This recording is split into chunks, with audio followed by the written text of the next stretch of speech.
Hello, and welcome to another episode of Boundless Body Radio. I'm your host, Casey Ruff, and today we have another amazing guest to reintroduce to you now. Brett Lloyd is a returning guest on our show. Be sure to check out his first appearance on episode 123 of Boundless Body Radio, which was a special episode recorded with Dr. Nick Norwitz and Dr. Chris Palmer, who is the best-selling author of the book Brain Energy, which was released in 2022. Brett Lloyd is a remarkable individual who has dedicated his life to helping people who struggle with anxiety, depression, and other mood-related conditions. Brett himself had major depression, chronic anxiety, and insomnia for 43 years, for which he took psychiatric medications for 23 years. In 2015, he weighed 289 pounds and was on 7 different medications. He then tried a low-carbohydrate diet and eventually shifted to a carnivore lifestyle that healed him entirely. Over the course of 3 years, he lost over 100 pounds and became pharmaceutical-free. He believes that this approach to lifestyle has been nothing short of miraculous, and he has made it his mission to help others overcome their challenges and improve their overall well-being through the Revero platform where we are both certified carnivore coaches. You can find Brett on Instagram at thankful.carnivore. Brett Lloyd, what an absolute honor it is to welcome you back to Boundless Body Radio.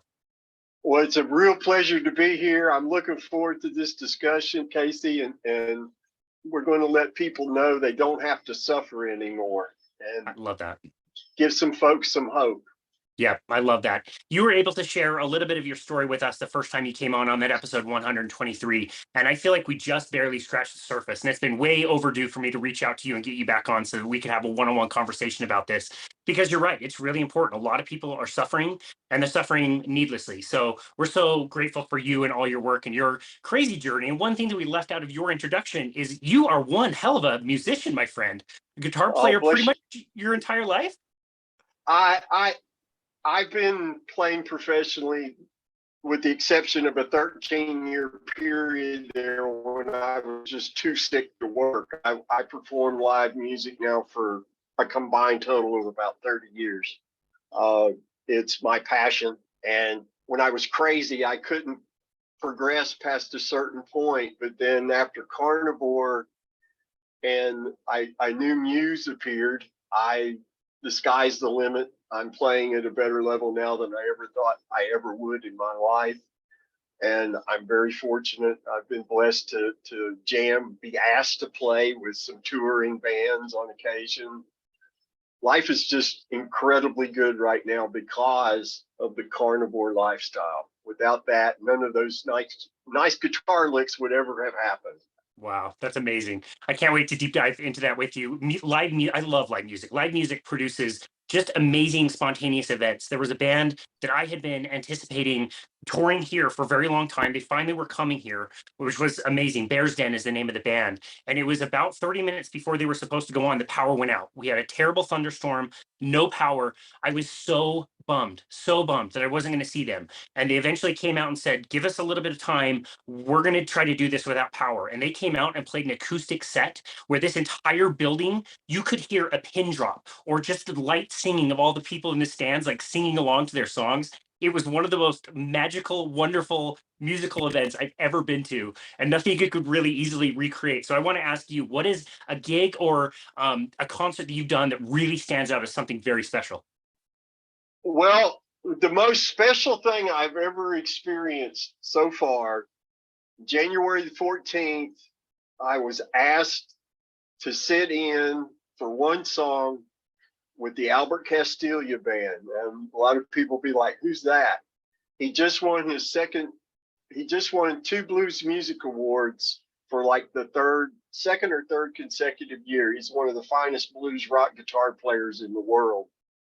And I met him and his band at a gig a couple of years ago, and I got there really early because it was first come, first served seating, and I knew exactly where I wanted to sit. And I actually got to the venue before the band did, and the club was locked up, and they come up the steps, so I got to meet them, and I helped them bring their gear in when the club opened up, and I started sending the morning blues that you've seen me post to Albert, and who's just a phenomenal. Every time I see him, it's a free guitar lesson. Anyway, so January the 14th of this year, I got asked to sit in with him and his band for one song, and a kind guy in the audience did an amazing job videoing, capturing that, because it's one thing. Hey, Albert Castillo asked me to jam with him. You got any proof? No, nobody was there to take. Didn't think about that. No, I thought about that, and I've got a video. I've got evidence. It really happened, and that was an incredible experience. I still replay it in my head periodically because it was just amazing, and I played very well. I have to say, and the audience response kind of blew my mind. I wasn't anticipating that. I should have, because it was Albert Castillo's show, and the people there love that style of hard rock and blues, and it was just glorious, and I'll never forget it. And it's opened up a few doors, a little crack here and there, and I'm looking forward. My ultimate goal is to be able to tour the state of Florida with a working band, maybe the southeastern United States over time. And these are doable things now that 5-6 years ago, if you had said, hey, this is what you're going to be doing, when I was still sick, I would have said, what are you smoking, and do you have any left to share? Because that just seemed beyond the realm of possibility for me at that time. Yeah, I was just sitting here thinking, reflecting, like, I only know this version of you, and I see you on social media. You're always smiling. You're always happy.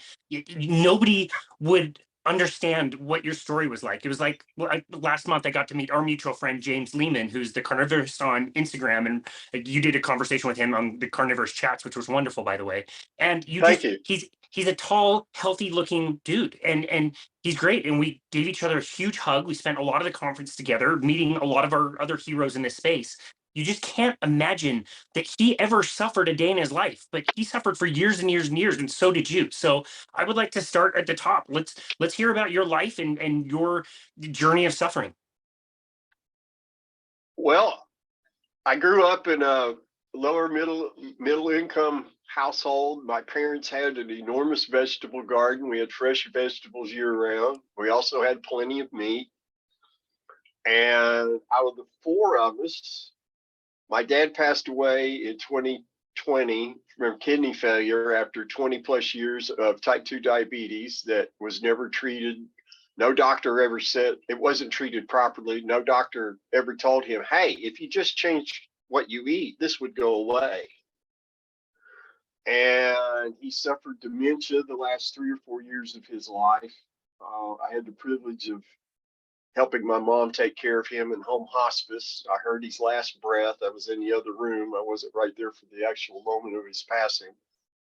My little baby 6 foot tall sister suffers from IBS. Ulcerative colitis almost killed her a few years ago, but she won't jump on the carnivore train because she's done research. Anyway, my mom suffered a lot of health problems her whole life. She finally, after dad passed, listened to me and cut way back on her sugar intake. So she's doing very well, sharp as a tack now. She's 84 and fixing to move from West Virginia to North Carolina, where my sister lives. And I suffered from chronic mental illness for 43 years. And if I hadn't have been an active youth, sports were very important to me to a crazy degree, because I was crazy. I probably wouldn't have gotten a lot sicker sooner. I was voted class grouch my senior year because I was an angry, depressed person. And things back in 1978, 79 weren't like they are today. There weren't counselors. There weren't school psychologists on duty. There wasn't somebody there to recognize what was going on. Not surprisingly, when I went to college, I found psychology fascinating. And there's an old saw that says nobody gets into psychology unless they're trying to fix something that's wrong with them. That was never a conscious thought. I just found it interesting, and then I found the idea of helping others with it to be something that I wanted to do. And I actually had a promising career in the psychology field in my early 20s. And due to poor behavior that I know today was a direct byproduct of my mental illness, I sabotaged the hell out of that career. And I still, for many years in my 20s, I still worked in and around the mental health field. The last job I had in the field, I was the operations coordinator for a group home, a habilitation group home for severely and profoundly retarded adults who had been institutionalized their whole life. And the objective there was to teach them habilitation skills, how to wash, and simple things that you and I take for granted that they couldn't even fathom. Most of them were nonverbal, a lot of physical deformities. It was challenging work, but my phone rang all the time. When I was home, the phone would ring 5 times every hour, and it would always have something to do with work. And then one day the phone rang, and I just was tired of hearing it ring, and I drove it through the wall. I wasn't even angry. I just didn't want to hear it ring anymore. And I'm standing there at the door of my music room, and I'm looking down, and I see my amps and my guitar, and I think, I need a career change. Yeah. So I decided to grow my hair long and become a professional musician. And by 28, I was performing live for money, and that never really stopped, except for later in my life when my illness progressed to the point to where I was told by bands that I worked with that I thought we were doing just fine. Why don't you stay home tonight? You're too hard to get along with. Wow. And I was like, well, wait a minute. We sound amazing. What's the problem? No one ever said anything to me. And I couldn't understand why that was. In 1990, my life became completely unmanageable due to a lot of my behavioral choices.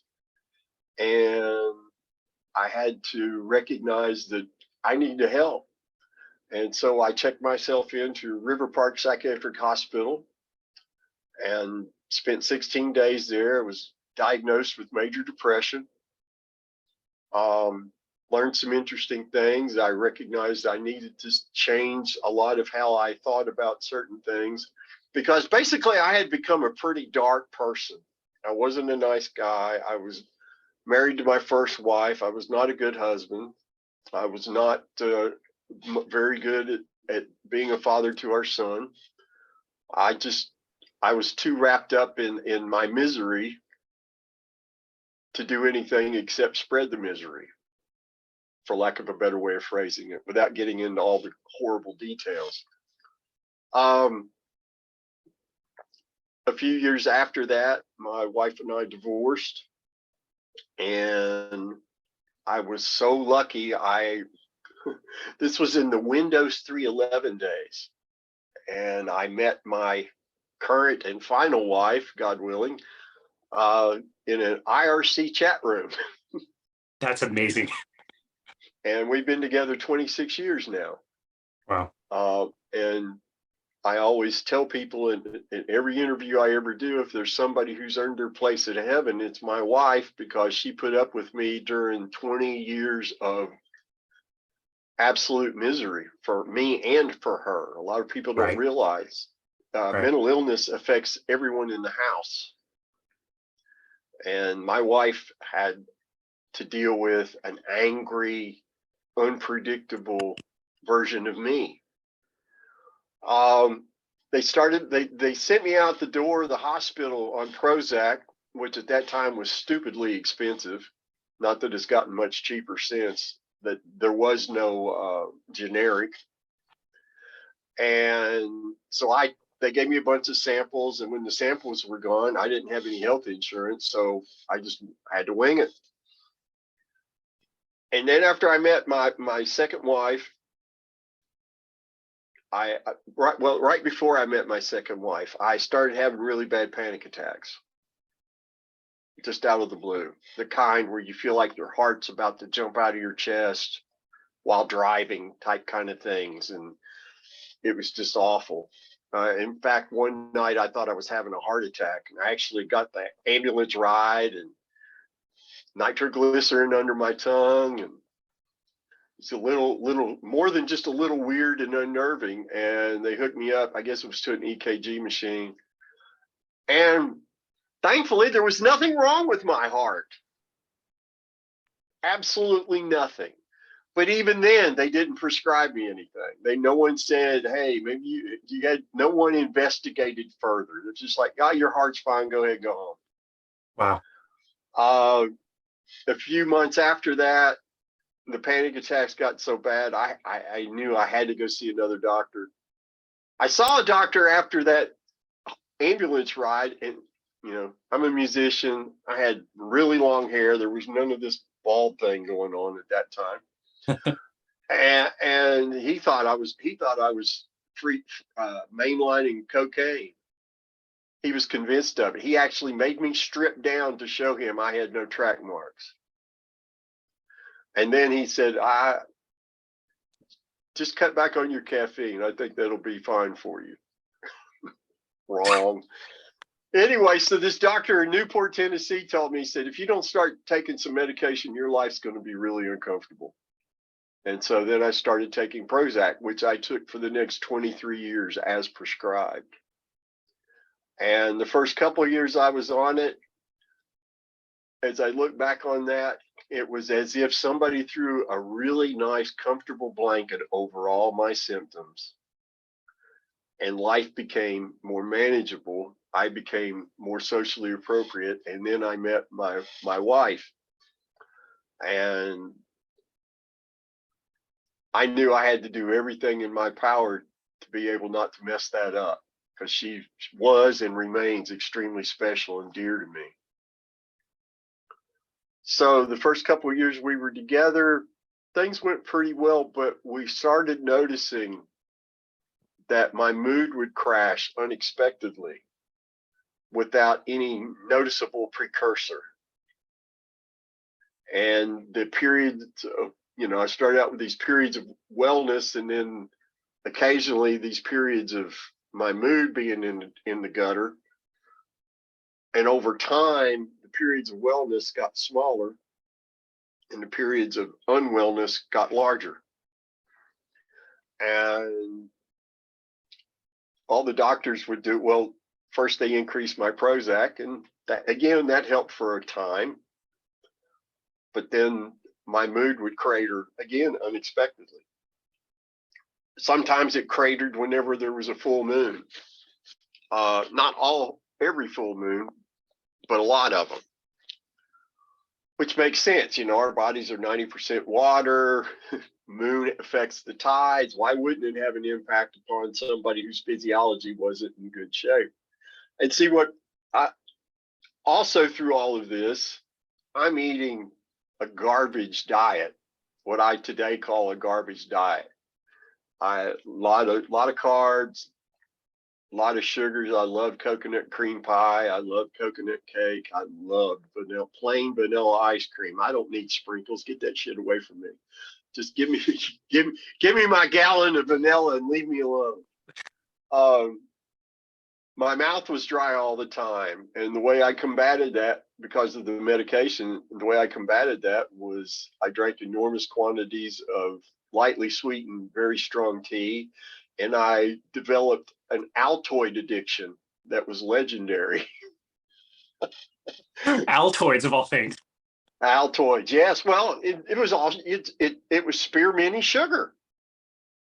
It was just sugar. And all the while, I had no idea the damage I was doing myself consuming sugar, because I'm a musician. What do I know about nutrition? My parents told me, all that my parents ever said was, while you live under our roof, you'll eat what we eat. When you're out on your own, you can eat whatever you want to eat. So that when I got out on my own, that's exactly what I did. But it was interesting. I didn't really start gaining weight until I started taking psych meds. I had a lot of ups and downs, and then in 2005 or 6, I can never remember the exact year, there was a familial event with a family member, not my wife, that was extraordinarily upsetting to me. And I basically had a textbook nervous breakdown. And for 6 to 8 weeks, I didn't sleep more than an hour a night. Now, when you don't sleep more than an hour a night for that period of time, bad things start to happen to you. My mood just went through the ground. It just cratered so badly. And I'll never forget, they put me on a drug called Revero. And the only reason I remember this is because one of the warnings is might experience weight gain. Well, in the 2 weeks I took that medicine, I slept like it was great. I slept so nice. I gained 25 pounds in that 2 weeks taking that drug. Wow. And then at the end of that 2 week period, I was right back where I was before, 1 or 2 hours a night of sleep for the next 6 to 8 weeks. And that's when things really got scary. That's when they started pulling out the hardcore meds. There was this drug called Symbiax, which is an antipsychotic combined with Prozac. Because when you start hearing kids playing in the yard and there's nobody home but you, that's not a good thing. It's not My great. diagnosis got changed to major depression with psychotic features. Yay! And I was given also, because my anxiety was just ridiculous. I had horrible insomnia. I could fall asleep, but I couldn't stay asleep. I'd wake up and my mind would be off to the races with the anxiety. And it was just horrible. I took Ativan for 8.5 years as prescribed, something I wish I had never had done. And then I took Trazodone, which is a SSRI, but it's used off label to help people sleep. And it will certainly help you sleep. But I woke up with a drug hangover every morning for 8 years. Let's see. The winter of December 2008, I gained. I'm only 6 foot tall. I was up to over 265 pounds. I was existing. The side effects of the Symbiax were I would sleep 10 to 12 hours a night. And during the day, I would need to take 1 or 2 2-hour naps because I was just so ridiculously medicated. I didn't touch my guitar for over a year. I was existing. I was not living. I was just existing. And December of 2008, I'm like, I can't keep doing this. This isn't working. So I decided mentally that I was going to get better. I was, what had happened, there was nothing I could do to fix it. There was nothing I could do to change the outcome of that familial event. I needed to just let it go and get back to living life. And for a time that worked. And then I did start feeling better. I started behaving more appropriately. I still wasn't anywhere close to being well. I was still very sick, but I was able to improve somewhat. But I was complaining to my wife about how much weight I gained. And she said, well, I've heard a lot about this Atkins diet. Why don't you look into it? And in my crazy haphazard way, I glanced at it and was like, okay, get rid of carbs, eat all the meat you want. You could still have Atkins snacks. You could still have fruit. You could eat granola. I could eat a lot of things that I love that I now know today were terrible for me. But I did start feeling better, and I lost like 35 pounds. I was able to go to my 30-year high school class reunion. One of my classmates wanted to know why I wasn't playing music anymore, and I'm so glad that he kind of read me a polite riot act about not using my gift, and I got back into writing, and Next thing I know, I had completed 2 albums worth of faith-based music, and I was starting to perform in churches, and this is all on low carb. Now, I'm still very sick, but I'm able to function in a more appropriate manner. And fast forward to May of 2010, I'm like, I miss my ice cream. I miss those big old triple-decker coconut cakes that you can get from Sam's Club. And I'm going to go back to eating that. And if I put on a bunch of weight again, I can just go back on Atkins. What could go wrong? That's a good plan, right? That sound like a good plan to you, Casey? Of course not. Sounds great. What could go wrong? Yeah. Well, what I didn't realize was that my improvement in my mood wasn't diet related. Neither my wife, myself, or my doctor attributed my improvement to the change in diet. Well, that really wasn't a very good idea I had. It was an awful plan, because in July of 2010, I'm at Mass, and it's about, we're on our knees getting ready for communion, and all of a sudden I'm hit with this overwhelming thought, and that it was just unlike anything I'd ever experienced before. And the thought was, if I get out of there right now, something really bad going to happen. And it was such a visceral feeling. I literally ran out of that church. In 15 minutes, I'm home, curled up on the couch, bawling like a baby, and I have no idea why. So from July 2010 through January of 2015 was just the absolute worst of the worst. That's when they started throwing meds at me left and right, just hoping something would stick. And I would experience the same kind of thing. I might stop feeling worse. I might even start to feel a little bit better for a short period of time, and then the bottom would fall out again.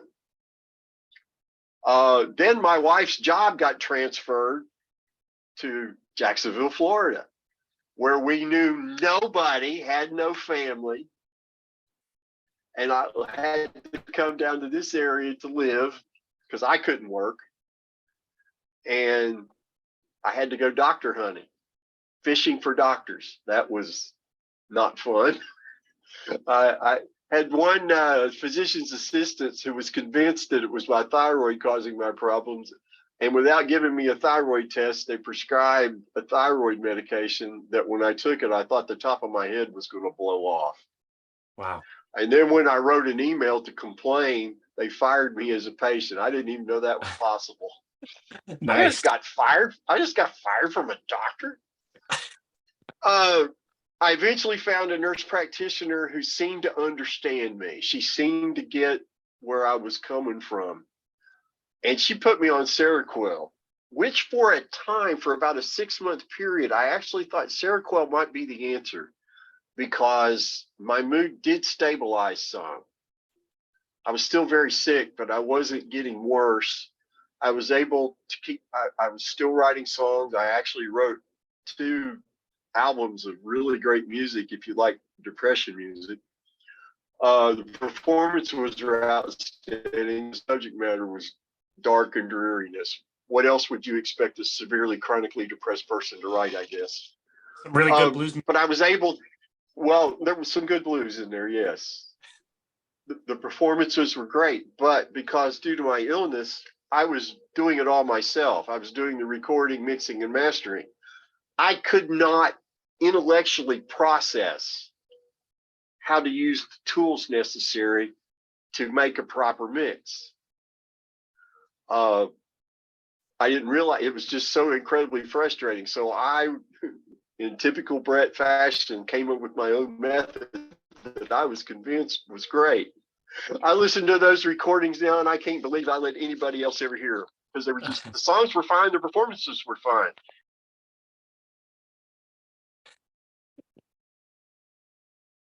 Well, if you're listening to this, this is kind of funny. I'll have to edit this later, but Brett just touched something on his headphone and it logged him off of Zoom. So I'm going to edit this later, but if you want to know why everything went quiet, that's why.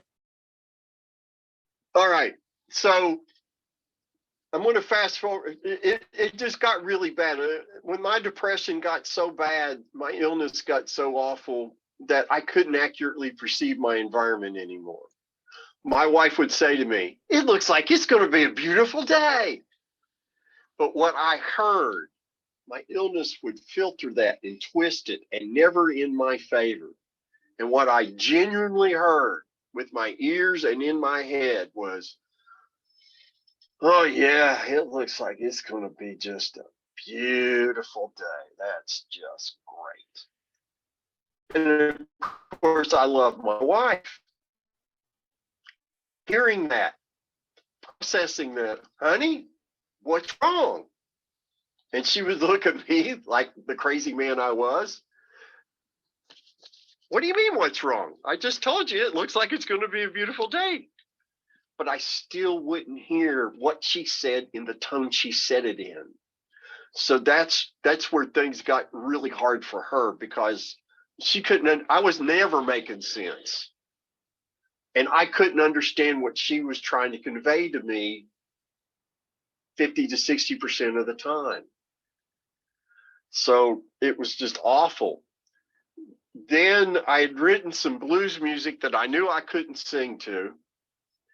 And I put an ad in Craigslist for a singer. And this lady, whose name's Kimmy Wade, and I mention her in every interview I do, because without her, you and I aren't talking. January of 2015, I weigh 289 pounds. I'm on the 6 or 7 psych meds, as you mentioned at the beginning. And I didn't think I'd live out the year. This doctor, the last psychiatrist I'll ever have, not named Georgia Eade or Chris Palmer, told me that I should seriously consider electroshock therapy and or a long-term hospitalization. I didn't have the money for either one. I had seen ECT patients 20 and 30 minutes after they'd had the treatment. And I'm like, "No, you're not making me an animated corpse." Not for nothing. And my real fear is, if I was able to manage somehow to get into a long-term hospitalization, I might go in and never come out. So this lady, Kimmy Wade, is watching this happening, and I'm still somehow able to communicate with her. I know why now. I didn't know then. She had her own issues with mental illness, so we could actually communicate fairly well. But she had an amazing, talented lady, amazing voice, and she's watching me just literally disintegrate in front of her, and she finally says, "Have you ever thought about medical marijuana?" Now, as a musician, it was always around, but I had a bad experience with it when I was a teenager. I didn't know anything about tolerance, that a little bit would do you, and I had too much, and I got too high, I got lightheaded, I got sick, and I passed out. Well, that wasn't fun. Beer was legal. What do I need to fool with this stuff for? So it just wasn't my thing. But my wife and I talked about it, and she's like, "Well, you've done everything else you've been asked to do, and none of it's worked." So I did some research and saw that there was some anecdotal evidence of people experiencing symptom relief. So we secured 4 grams of flour.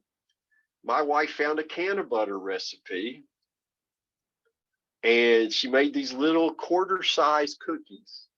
I call them keto cookies because they were more keto. They definitely weren't carnivore. And I was terrified of these things, Casey. I was scared to death because I remembered passing out and getting sick, and who wants to do that? That's not fun. So I broke one in half and I ate it. And about 15 minutes later, it was like somebody had lifted 1,000 suns off my shoulder. I wasn't high yet. I just didn't feel like crap anymore for the first time in longer than I could remember. Then the high kicked in about 45 minutes after I ate that half a cookie. And much to my surprise, it still blows me away. I had no idea this would happen.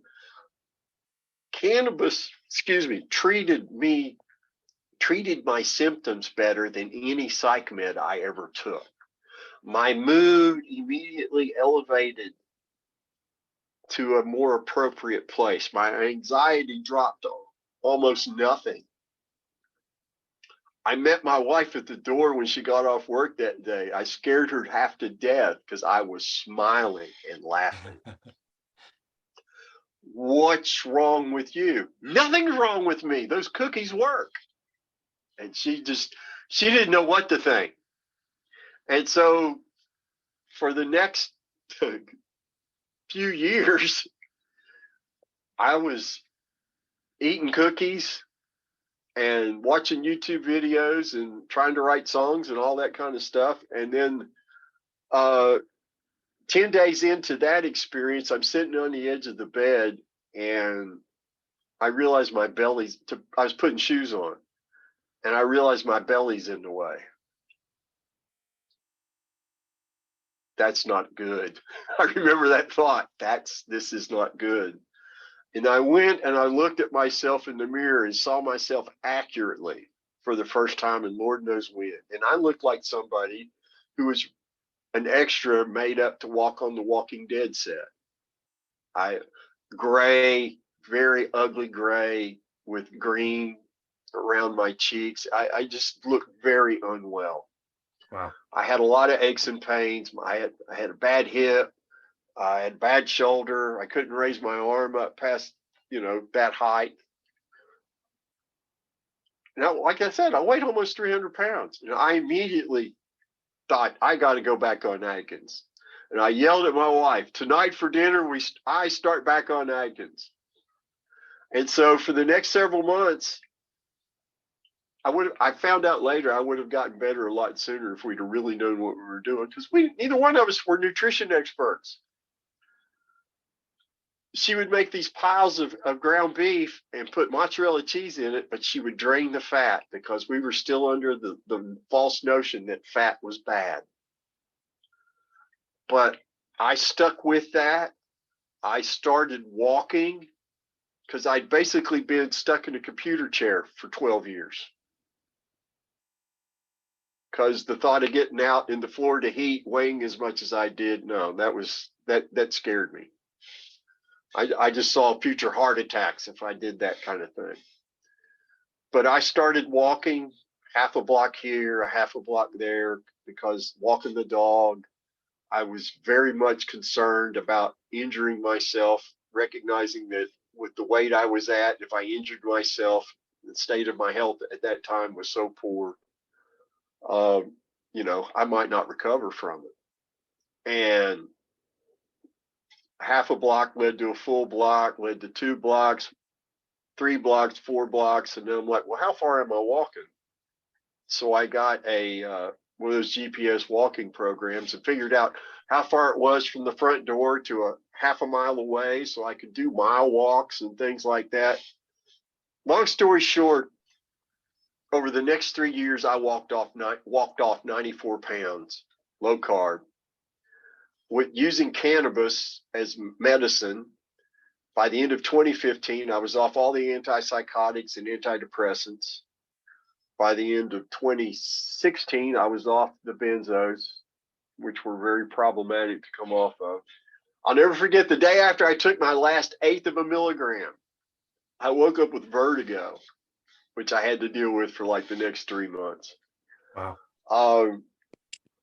At the end of 2017, I was off the trazodone. And with the exceptions of a couple of rounds of antibiotics here and there for upper respiratory infections that I got after I went back to work, I have not had any pharmaceutical medications whatsoever. None. Zero. Amazing. Now, it's important to note here, I was not well. I was still crazier than a bed bug in a bonfire. But my quality of life was greatly improved. I could be more socially appropriate. And but I still wasn't in a place where I could go back to work. And then this same lady, Kimmy Wade, messages me one day, says, oh my gosh, you got to go watch every video made by this guy named Dr. Jordan Peterson. Okay. And I found out I really liked what Dr. Jordan Peterson had to say about a lot of things. But I especially found this was May or June of 2018. And at that time, when you would do a search for Jordan Peterson on YouTube, you would get what we would call the Jordan Peterson Destroys collection, where he would render media and news anchors speechless with common sense and logic. And so that became a part of my 420 routine, was eating cookies and watching Jordan Peterson videos. And then there's the day that I see this 30-minute cutout of him on Joe Rogan, where he describes in a way I could understand how his daughter figured out, Michaela figured out, if she just ate beef, salt, and water, she eliminated her chronic arthritis symptoms and she eliminated her depression. Now, at the time, I didn't know that Jordan Peterson suffered from mental illness himself. How he was able to write the books that he wrote, 12 Rules for Life, while he was sick, it made him that much more impressive to me. Right. But here's a guy who part of his shtick, truth, it's not shtick, shtick's for showmanship. Part of the truth that he shared was, do not lie. Tell the truth. Or at least if you can't tell the truth, you don't utter a lie. I always admired that. I always considered him somebody not just of incredible intelligence, but incredible integrity. And he's telling me that I can get better by living this way. And my wife came home from work and I said, before you do anything, you've got to watch this with me, because I need to make sure I'm really hearing what I'm hearing. And she's like, yeah, that's what he's saying. And so I investigated further. And the next person I found was none other than Dr. Sean Baker on Joe Rogan. And I must have watched the medical portion of that, the dietary portion of that discussion 50 times, because again, here you have somebody with incredible integrity. He used to have the launch codes for our nuclear arsenal in a silo when he was first in the military. They just don't let anybody do that. And then he becomes an orthopedic surgeon for the Air Force and does a tour in Afghanistan as a trauma surgeon. They just don't let anybody do that. So again, you have incredible integrity telling me about all the people he's seen eliminate arthritis, mental illness symptoms.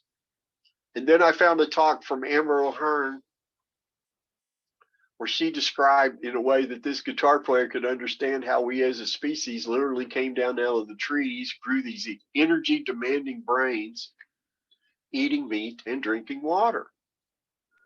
We were drinking water because that's all there was. and I looked at my wife and I said, I have to do this. I have to try this. I can't not try it. July 16th, 2018 was day one, 0 carb. 10 days into that eating only meat and drinking only water, I woke up without joint pain for the first time as an adult. Now, I'd never been diagnosed as arthritic, but I'd fallen down and gone boom a few times. You know, earlier you were talking about tables and playing music and stuff. Well, I used to do that. And I would always check out the table before that I was planning on jumping on. But sometimes those tables had other ideas. They wouldn't endure me being on top of them. And they would come down, and when that would happen, you protect your instrument, you sacrifice your body to protect the instrument, and you keep on playing. And if you walk around like a question mark for 2 or 3 days after that, hey, that's rock and roll. I had a lot of aches and pains. Well, I woke up and they were all gone.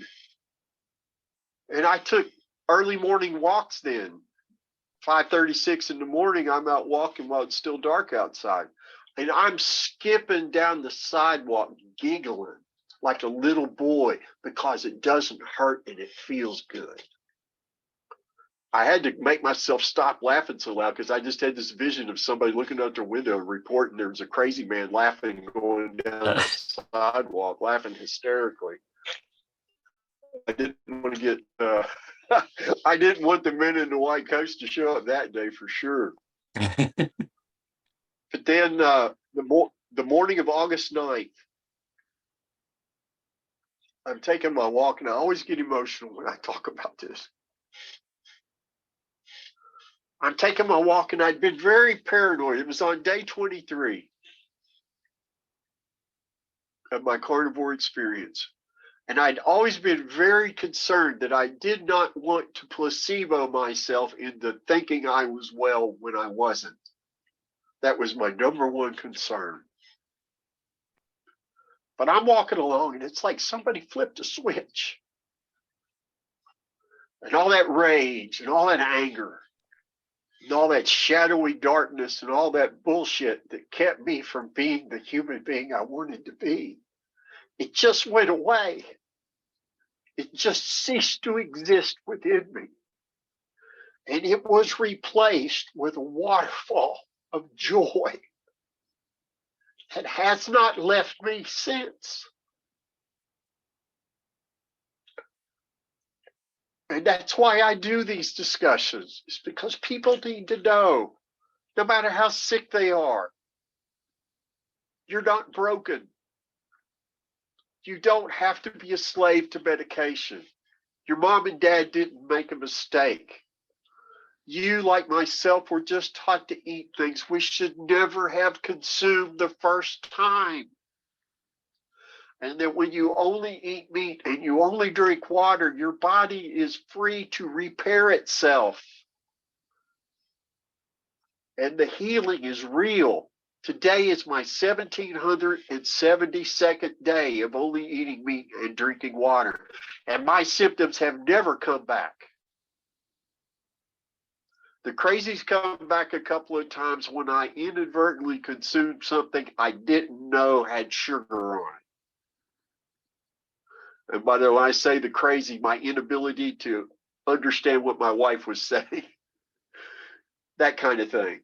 But that was very short-lived, and it's only happened a couple of times. And as long as I'm so ridiculously paranoid when I go to a restaurant now, it'll never happen to me again, unless somebody's just got evil in their heart and they want to sneak something in that's not supposed to be there, which is highly unlikely at a restaurant. So that's my carnivore journey in a nutshell. That's my road to wellness. And that's why I'm been an advocate for this way of eating on social media. I've done a lot of interviews, as you know. I facilitated at one time, even it was up to 3 mental health meetings a week, and then I cut back to 2 mental health meetings a week. And then in January of this year, I decided to step back from facilitating those meetings altogether so I could focus more on individual coaching. And I was also much more musically involved, and my music had a bigger part of my life and my time. I didn't want the two to come into conflict. And my quality of life today is just ridiculous. My wife waited a month. I tell people, when I didn't die after 30 days eating only meat, she decided to jump on board the carnivore train because she had osteoarthritis in her shoulders and in her hands. And that was all gone in 6 weeks for her. And she remains completely free of all of that. Wow. And that's my story, and I'm sticking to it. Brett, it's such a lovely, beautiful story. Thank you so very much for sharing it with us. I know it is emotional to consider, the depths that you were in, and to think that there would ever be any kind of hope that you could take yourself out of it is just, it's really wonderful. And so again, I really thank you for sharing that story. You approach the carnivore diet in a way that I really love. And it's kind of in the direction of what Sean Baker would normally recommend. You keep things very simple and very approachable. Tell us about the things that you eat and how do you share that message with the people that you coach? Well, I was taught, one of the smart things that I did, few smart things I did while I was still a little nuts, was I realized I needed to find out how to do this way of eating. Because in the videos I had seen, nobody was describing how to do it and be successful at it. And I found the Zeroing In on Health group on Facebook. That's where Kelly Hogan, Charles Washington, Dr. Lisa Wiedemann, that's where they all gathered and hung out. And they had developed these directions. Only eat when you're hungry. When you're hungry, only eat meat until you're not another bite full. You want to be totally satiated. Only eat the meat that you crave, that you can afford. And under no circumstance you put a sweet taste into your mouth. Now, since since being a part of MeatRx and now Revero, some of us decided to add what I call the 0.5 to those 4 directions, and that's be patient, trust the process, and trust your body. Because people have this unrealistic expectation that because certain ones of us healed quickly from certain things, that everybody does, and that's just not the case. And so I just share my experience with my clients. You know, this is how I do it. This is why I do it this way. And these are the results. And then I also focus on once somebody has reached wellness, then I don't think this gets talked about enough, is after the wellness comes, then what then? Because most folks don't even think about these sorts of things. When you have been living and thinking in a very unhealthy way, in my case, it was, I had developed really bad, really awful survival skills to have and employ when I was well. And I had to do a lot of looking inward and recognizing the things that I needed to change. And what I've discovered as a coach is people don't make these changes. Dr. Baker talks about the importance of changing your mindset. You're changing your relationship with food. And what I've seen is when people don't do that, they could follow the directions. They can eliminate their arthritis, their IBS, their anxiety, whatever it is that they're doing the diet for. But because they didn't change their mindset, in 6 months to a year, they're right back where they started, because they're still engaging in the same kind of what in AA they would call stinking thinking. And so that's something else I focus on a lot, is after the wellness comes, then the hard work of you've been given this gift. Now you've got to do these things in order to keep it. And you need to treat it like the treasure that it is. Because living without sanity is not living. It's an existence. It's a horrible existence. That's why I tell people I value my sanity above all my other earthly possessions. And there's no taste, there's no texture, there's no social setting worth me ever putting it at risk. And that's why you don't see me experimenting with carnivore recipes. You don't see me deviating from what I know works for me, because I crave bacon and lean ground beef and bacon. That's all I need to eat. I discovered that the first 6 months I was carnivore, started out with steak, bacon, and eggs.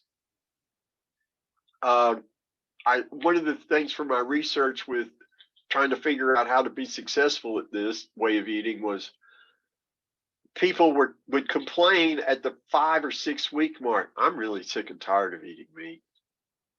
I'm to the point now to where I don't want to put any meat in my mouth at all. And I've come to realize that's because they weren't eating what they craved. They were eating what they thought they should eat. They weren't listening to their body. And I didn't know what I was craving, but I realized I'd never had a meal with bacon on the plate that I didn't enjoy the meal. Now, bacon was never my favorite, but it was always like you put bacon on the plate, I'm going to have a good dinner. I'm going to have a good lunch, whatever it is. It's going to be good if there's bacon there.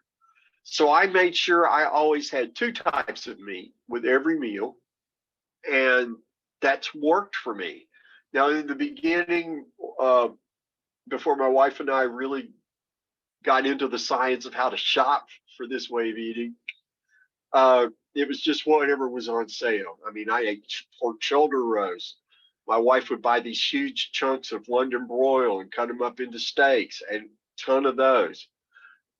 And I wasn't eating what I craved, except I craved meat. I knew I had to keep eating meat, but I still lost 43 years worth of depression symptoms doing that.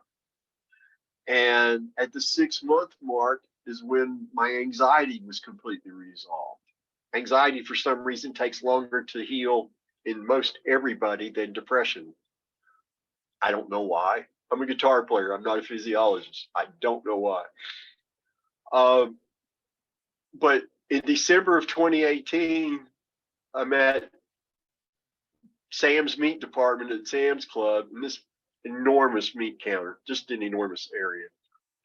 And I was just happened accidentally to be looking with my intuition, and there were these tubes of 90, 10 ground beef, and they just screamed, "Come look at me." And I picked one of those tubes up, and I'm looking at my wife. It was very reasonable, 10 pounds for like $250 something a pound at that time. And I said, I think I need to take this home and eat some of it. She said, all right, we'll give it a try. I knew by the second bite, I had found what I was looking for. I finally found the meat that I crave that satisfies me. And yeah, I can afford it. And so since December of 2018, I've had lean ground beef and bacon for every meal, except for a handful of steak meals that other people have bought for me. Wow. And I love every bite of every meal every day. Is like the most delicious thing I've ever put into my mouth. And I get asked all the time, don't you get tired of, aren't you bored? Like, for me, food was never about entertainment. It was fuel. You got to eat to live. That was how I always approached it. I was never somebody that when my mood cratered, oh, I got to have some ice cream so I'll feel better. No, I wanted ice cream because it tasted amazing. I wanted my coconut cream pie because it was freaking delicious. And I wanted Altoids because I was a sugar addict, all that stuff. I was a hardcore sugar addict. And it wasn't until Carnivore that I realized what a terrible sugar addict I was.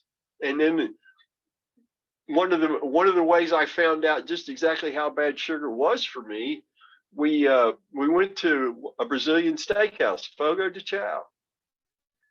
And while we're waiting for them to start bringing meat to us, we stepped over just to look at the salad bar, just to see what they had. And because we would both always, when we would go to a restaurant and they had a salad bar before Carnivore, it's the first place you went.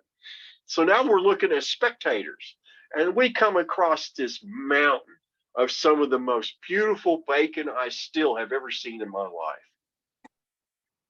And it's bacon, but there's no sign, there's nothing saying, it's been based with brown sugar. Now, why you would put brown sugar on bacon is a mystery I have never been able to solve, because that just doesn't make any sense to me. Agreed. Well, I didn't know that there was brown sugar on that bacon, and I got a pile of bacon and took it to our table and took a handful of that and crammed it into my mouth and started chewing, and I hit the sugar and I was like, oh shit, this is not good. And I swallowed like 2 pieces of it, and then I got a napkin and spit the rest out into the napkin. Well, it took me 3 days of heavy cannabis use to get back to my version of normal from that. Yeah. I learned very quickly. I can tell you to a certainty that if I ate a teaspoonful of sugar right now, before the sun went down, I'd be in a locked psych unit. It would be that bad. It would happen that quick. Another quick instance, my wife and I were at the store. I was maybe 6 weeks into Carnivore. My depression was already gone. I'm feeling on top of the world, but I still didn't know so many things. And we're going through this checkout at this store, and there was this thing of mints that was advertised, 0 carbs, 0 sugar. I was like, well, I'm 0 carb and I'm 0 sugar. I should be able to use those. Let's give them a whirl. And it was just a little tin of mints. These things were like the third of a size of a dime, real small things. And I popped a couple in my mouth. Between the cash register and the car in the parking lot, my behavior started deteriorating. Before my wife drove us out of the parking lot, she's like, "You're not being very nice to me all of a sudden." And we realized it was the mints. You know, okay, I can't do that. Now I need to follow that direction. Under no circumstance do you put any kind of a sweet taste in your mouth, because for me, that's very dangerous. Yep. And I have not knowingly consumed anything that I shouldn't consume ever since the Fogo de Chao experience. Wow.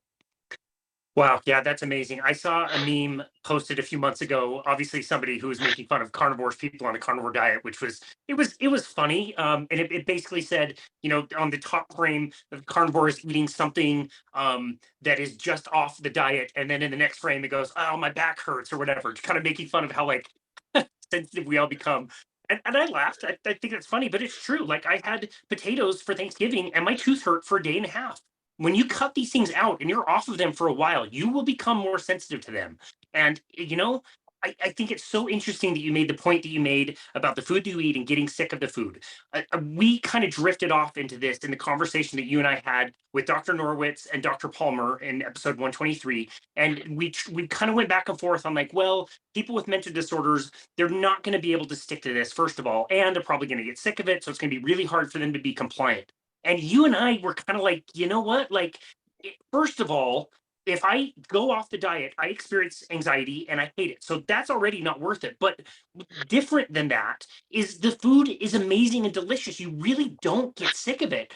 And the more you go off the reservation, I don't think the food is much better. I think the more you stick to simple things that you can afford and make them in a simple way and do what you said, be intuitive, listen to your body, not intuitively eat a sleeve of Oreo cookies, but intuitive to what your body needs, you will be fine and you will be healthy and you will not get sick of the food. So I'm really, really glad you made that point. Yeah, it's always amazing to me that oh, I need more variety in my diet. Why? What's your basis for that statement?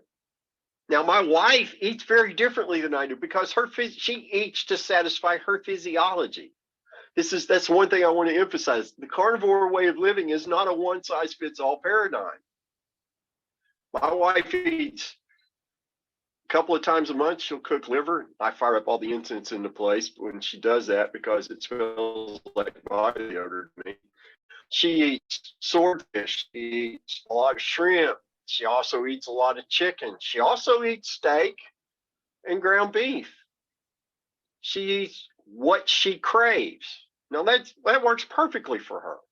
It wouldn't work for squat for me because I don't crave all that other stuff. To me, chicken, I make jokes about it. Chicken's just a weak bird. I don't want chicken. I just look at chicken. And I used to love fried chicken. Of course, it was fried in Crisco or whatever, and all that nightmare. But I love fried chicken. But now chicken's just for me is not very satisfying at all. Yeah. And fish is not, I'll eat fish and chicken when all the cows are dead. Good call. Good call. There's no need for me to fool with that because what I do works. Now, if I was somebody who having a lot of ups and downs, I can tell you with a straight face and the sincerity in my heart, I've not had a bad day since the morning my depression went away. I haven't had I've had bad things happen, but it wasn't a bad day. Yeah. Yep. And where I used to only see darkness, now I only see light. I experience what I call effortless daily happiness each and every day of my life living this way, which drives the vegans crazy. They hate when I say that. Well, you can do that on a vegan diet if you just tried it. Well, I'm not interested. Why would I separate myself from what obviously works so beautifully for me? And I don't care what vegans eat. I don't seek vegans out to ridicule them or it's none of my business. What's on somebody else's? I couldn't tell you from day to day what my wife eats because what's on her plate is not my concern. That's my approach to all those things. And I don't see very many happy vegans. In fact, can't think of any that I've actually met. I don't know of any. I know of a lot that send me rude messages and criticize the things that I do, never have any like good information, but just say like, oh, you're stupid or this is dumb. Like I get that all the time. And I know you do too. And you're right. Like it would not occur to somebody eating a carnivore diet to spend more than 2 seconds ever in their life to criticize something that somebody else is doing. We're just over here having this wonderful, magical adventure we'd like to share with the people who want to learn about it. You share your story so beautifully and wonderfully, but we don't care. We don't care what other people do, and we're not, throwing shade around for people that choose differently than us.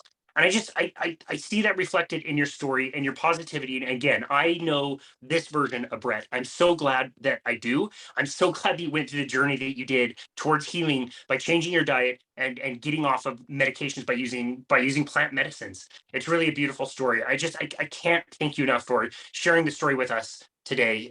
It's really wonderful and always great to catch up. Where would you like people to go to find you, to connect with you and your work? Well, you could find me when Instagram permits. You can find me on Instagram at thankful.carnivore. But I highly recommend people who are really genuinely interested and want to ask questions and see a bigger, broader carnivore discussion that's honest is come to Twitter now. Since Mr. Musk took Twitter over, you can talk without fear of being censored or suspended or having your visibility limited. It's great. And my Instagram is thankful.carnivore. My Twitter is at Stickman, Stickman, bleeding. BLEEDIN. Do not add a G. Add a G, you're not going to find me. You can also find me on Facebook under the name Brett Lloyd. I'm happy to answer any questions anybody has.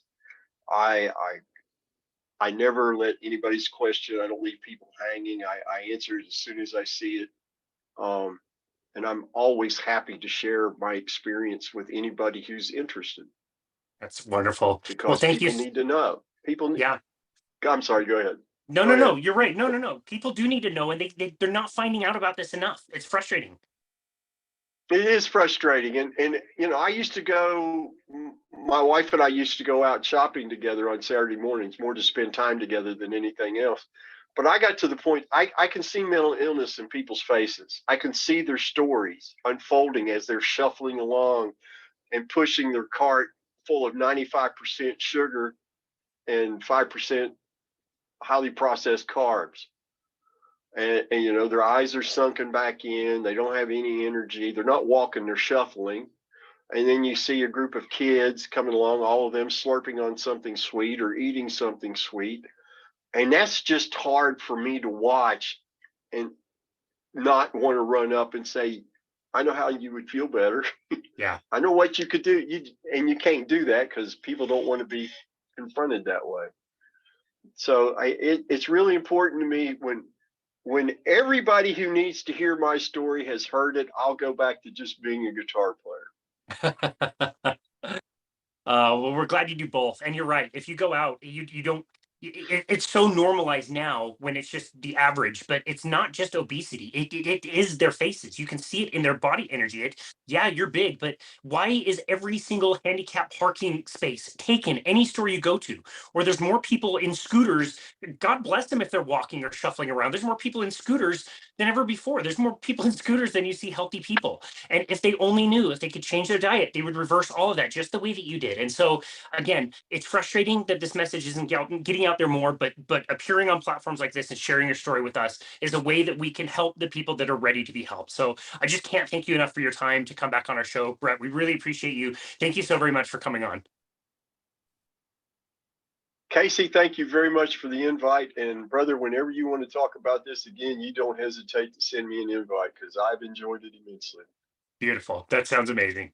And this has been another episode of Boundless Body Radio.